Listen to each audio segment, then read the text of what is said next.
പഹൽഗാമിൽ ഭീകരവാദികൾ നമ്മുടെ 26 സഹോദരന്മാർക്കെതിരെ നിറയൊഴിച്ചപ്പോൾ നമ്മുടെ മനസ്സ് വേദനിച്ചു. പക്ഷേ ഇപ്പോൾ ഉണ്ടായിരിക്കുന്ന സീസ്ഫയറിൽ അമേരിക്കൻ പ്രസിഡന്റിൻ്റെ പ്രസ്താവന നമ്മളെ ഇപ്പോൾ അതിനേറെ വേദനിപ്പിച്ചിരിക്കുകയാണ്.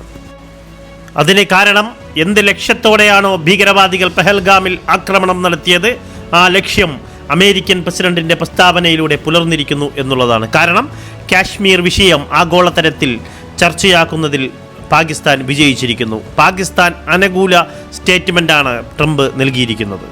ഡൊണാൾഡ് ട്രംപിൻ്റെ സ്വന്തം സോഷ്യൽ മീഡിയ പ്ലാറ്റ്ഫോമായ ട്രൂത്ത് സോഷ്യലിൽ അദ്ദേഹം പങ്കുവച്ചിരിക്കുന്നത് 1000 വർഷത്തോളം പഴക്കമുള്ള ഒരു പ്രശ്നമെന്നാണ്. യഥാർത്ഥത്തിൽ 1000 വർഷമെന്ന് അദ്ദേഹം ആലങ്കാരികമായി ആ പ്രശ്നത്തിൻ്റെ ഗൗരവം കാണിക്കാൻ വേണ്ടി പറഞ്ഞിട്ടുള്ളതാണ് എന്ന് ചൂണ്ടിക്കാണിച്ചിരിക്കുകയാണ്. ഇതിലൂടെ പാകിസ്ഥാൻ ഈ പ്രശ്നം ആഗോളതലത്തിൽ വീണ്ടും ചർച്ചയാക്കിയിരിക്കുന്നു. ഇന്ത്യയുടെ ഒരു സംസ്ഥാനമായ കാശ്മീർ, അതിനെക്കുറിച്ച് സംസാരിക്കാൻ ട്രംപ് ആരാണ്? ട്രംപ് ഇന്ത്യയുടെ ആഭ്യന്തര കാര്യത്തെക്കുറിച്ച് സംസാരിക്കേണ്ട കാര്യമേയില്ല. പക്ഷേ ട്രംപ് പറഞ്ഞിരിക്കുന്നത് ഈ പ്രശ്നത്തിൽ ട്രംപ് ഇടപെടും, അങ്ങനെ പ്രശ്നം പരിഹരിക്കാൻ ശ്രമിക്കും എന്നുള്ളതാണ്.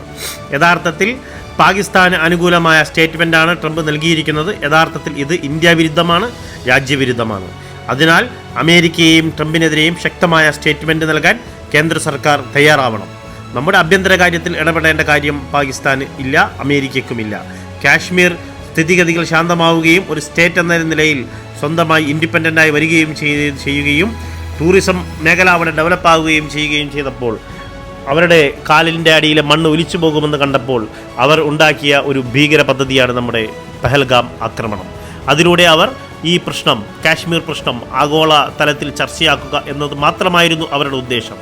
ആ ഉദ്ദേശം ഇപ്പോൾ യഥാർത്ഥത്തിൽ നടന്നിരിക്കുകയാണ്. അതിന് ഇന്ത്യ വാതിൽ തുറന്നു കൊടുക്കേണ്ട ആവശ്യം ഇല്ല. ശക്തമായി ട്രംപിനെതിരെ സ്റ്റേറ്റ്മെൻറ്റ് നമ്മുടെ കേന്ദ്ര സർക്കാർ നൽകേണ്ടതാണ്. അതിലൂടെയാണ് രാജ്യത്തിൻ്റെ കരുത്ത് തെളിയിക്കേണ്ടത്.